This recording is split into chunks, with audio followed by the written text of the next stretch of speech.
This is the Dark Zero Horror Network. Psychological Autopsies.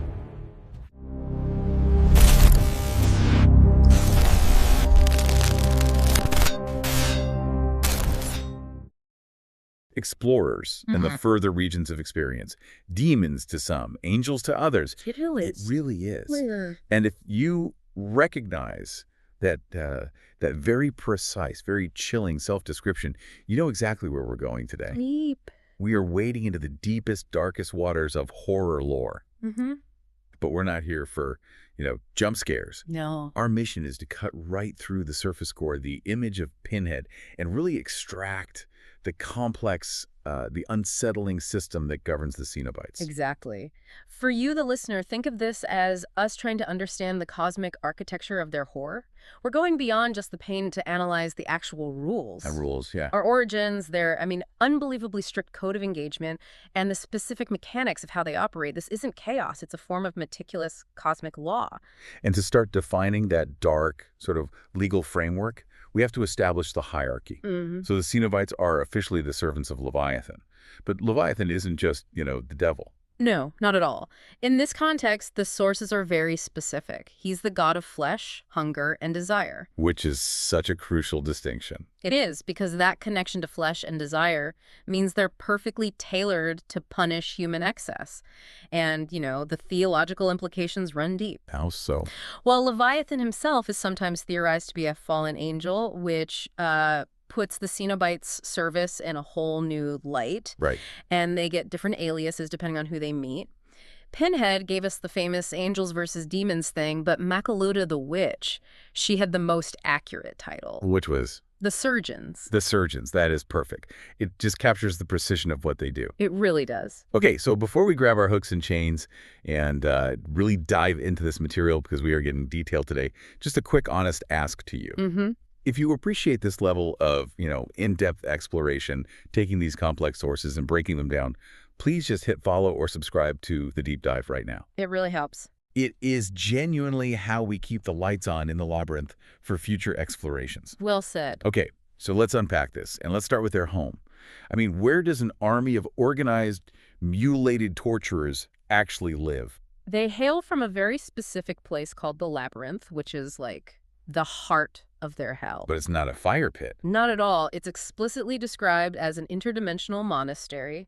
They belong to a religious sect in hell called the Order of the Gash. A monastery. Wow. Yeah, they are mutilated, brainwashed, and indoctrinated into this life of service, just torturing humans for all eternity. A monastery of sadomasochistic angels, basically. Essentially, yeah. And crucially, they can't just, pop over to Earth whenever they want. No, they're not free agents. They can only get here through a schism in time and space, and that schism has to be opened by one of these unearthly artifacts. The Marchand's boxes. The puzzle boxes. The famous puzzle boxes. And they're so deceptive, promising ultimate forbidden pleasure. The mechanism of summoning is what makes it all so precise. It is. And we have to give credit or blame to the man who made them, Philippe Lamarchand. The French artisan. Right, an occultist who, according to the lore, created a staggering 270 of these things. 270. Sometimes with the help of a Cenobite named Baron, which is just a whole other story. That's an industrial scale of horror. Yeah. And what stands out to me is how specific each box is. We all know the classic Lament Configuration, the one that plays a little melody. Yeah. But what about some of the weirder ones? That's where the lore gets really meticulous. So take the Triumph of Judas. That was the 9th box he made. Okay. It doesn't use simple mechanics. It's all secret geometry. And it's designed to literally contain the painting, The Last Supper. Wait, the painting is in the box? Conceptually, yes. Solving it unlocks a geometric hell based on that religious iconography. That is so twisted. And if that's not enough, there's Love's Easy Tears. Oh, that one is deeply gruesome. It was his 10th puzzle, and its mechanic it's really personal. It was designed to be manipulated in the exact way that Lamarchand and the Cenobites had gotten the bones out of a woman named Anna, a woman he had killed. So solving the puzzle is reenacting a murder. The puzzle is the murder. And the consequence isn't physical, it's psychological. What does it do? Solving Love's Easy Tears causes this deep, debilitating depression in the person who solves it. So you see, the system doesn't just deal in hooks and chains, it's customized mental torment. Then you've got something like the hollow heart configuration. Which is just another level of detail. You don't just twist it, you have to arrange the plates to perfectly replicate the street layout of New York City from when the box was built. I mean, this obsession with detail replicating a city map, a murder, a painting, it shows you that none of this is random. And that incredible specificity, it leads right into their most defining trait. It does. It leads us directly to the Cenobite code of conduct. This is what I think really separates them from, your average demon. They aren't just rampaging monsters. Not at all. They are agents of law. So what's the core of their code? What gives them permission to attack? The system is strict. The box had to be opened deliberately. The person who wanted that forbidden experience, the one who crossed the line, they were the only legitimate target. So it's a contract. The moment of engagement creates that contract, yes. Okay, so what if the contract is, let's say, invalid? Someone who's tricked, or a kid who has no idea what they're doing. There's a loophole for innocence. Really? Yes. Elliot Spencer, who became Pinhead, he said it clearly, the box had to be opened to let us out. The truly innocent were safe. So people like Tiffany from the movies who were tricked into it. Exactly. She was spared because she didn't have the intent, the desire. That's a huge relief. But, let's be real. Once Pinhead is standing in your living room, how do you even argue your case? What's the only way out? It's a technicality. Your only defense is to reverse the completion of the box. Unsolve the puzzle. Which has to be almost impossible. It's extremely difficult because they are actively trying to stop you. We've seen it done, though. Kirsty Cotton, Joey Summerskill.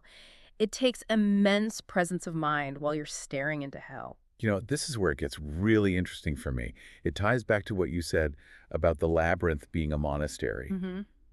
The word Cenobite itself, it's Latin for common life. Right, and historically it described a monastic lifestyle, a community dedicated to spiritual discipline. It's such a dark contradiction. It is. These creatures who only exist to inflict the ultimate suffering are named after monks who sought the ultimate spiritual experience. It suggests their journey is a spiritual one. Just one achieved through pain instead of prayer. Precisely. And that journey of common life starts with a brutal transformation. I think it's important to remember, almost all Cenobites were once human. All of them, with the one known exception being Angelique, who was supposedly the daughter of Leviathan. Right, and the sources show a real pattern in who they recruit. They do. The humans most likely to seek out these pleasures were often suffering from severe mental trauma or psychosis. People like Colonel Elliot Spencer, the WWI vet who became Pinhead. Or Dr. Chenard, the surgeon and child mutilator. These were already broken minds, already pushing the boundaries of desire. And once that line is crossed, once the box is solved, Leviathan himself passes judgment. Yep. If you're deemed worthy, meaning your desire aligns with hell's purpose, you get taken to the Labyrinth. If not, you're either destroyed on the spot or you get eternal torment, but not as part of the order. For the worthy ones, the transformation is this horrifying, meticulous ritual. It happens in a place called the Transformation Chamber, run by a creature called the Engineer. And it's basically a vivisection. It is. The body is just excessively mutilated, gashes, piercings, lacerations, and the mind is completely broken. That mental part is key, isn't it? Every memory of your human life has to be wiped clean. Completely. You shed your identity to become a true servant, but the physical alteration is maybe the most visually striking part. Absolutely. Your human blood is literally siphoned out of your body and replaced with this signature blue fluid. Which is what gives them that pale, almost porcelain look. It's the lifeblood of hell's servants. It signals they're not human anymore. And the final Cenobite isn't just some generic demon. It's a twisted caricature of who they were before. It's highly personalized. Dr. Chenard is the perfect example. He was a surgeon obsessed with cutting. So he was transformed into a Cenobite with surgical tools literally coming out of his hands and a giant lobotomy drill vivisecting his own brain. It's a perfect, perverse reflection of his earthly desires. And then there's the uniform, the black leather. It's this unsettling mix of Catholic cowls and BDSM leather suits. It covers their genitals, rendering them sexless, removing that trace of human desire. But the real genius, or horror, is how they're worn. The suits aren't for protection. They're torture devices themselves. They're permanently attached to the Cenobite's body with hooks, chains, and pins. So they are in a perpetual state of pain themselves. Constant agonizing pain. They are self-sustaining instruments of pain, always suffering the extremes they inflict on others. Which makes their patience and their logic even more terrifying. Okay. So let's talk powers. Since they're always wounded, how do you fight them? What are their vulnerabilities? What's so fascinating is how tough they are. Cenobites are completely immune to any normal mortal weapon. So shooting them does nothing. Literally nothing. Bullets pass right through, or they just ignore them. They're only vulnerable to very specific high-tier threats. Like other Cenobites, or really powerful supernatural creatures. Right, the sources mention Leviathan's sister. And for humans, the only real shot you have is using holy or magical artifacts that exist outside Leviathan's whole system. Like the Elysium configuration. Exactly. Dr. Paul Merchant used that box, which is designed for salvation, not summoning, to permanently kill Pinhead and his crew. And the final vulnerability. When a Cenobite does die, the body just reverts back to its original pale human form. The Cenobite existence is over. And beyond just being tough, their power set is pretty extensive. Oh, yeah. They've got enhanced strength. They can throw people around like rag dolls. They have low-level telekinesis, which they mostly use for their hooked chains. And they can create illusions, right? Shapeshift. They can, and they're always described as sharp, patient, logical. They're not mindless forces of chaos. They're intellectuals, in a way. That logic is key. But sometimes when they destroy someone, it isn't complete. Right. If an unworthy person is destroyed on the spot, not taken to the Labyrinth, it leaves behind this psychic tear. A psychic tear where the body was. It's like a residual dimensional instability, and if you spill blood on it... Someone else's blood. Right, the blood of another human, it can trigger a physical resurrection. We see it with Frank Cotton in the first movie. And then they have to consume more flesh and blood to become fully human again. Essentially becoming a temporary vampire until they're restored. Yeah.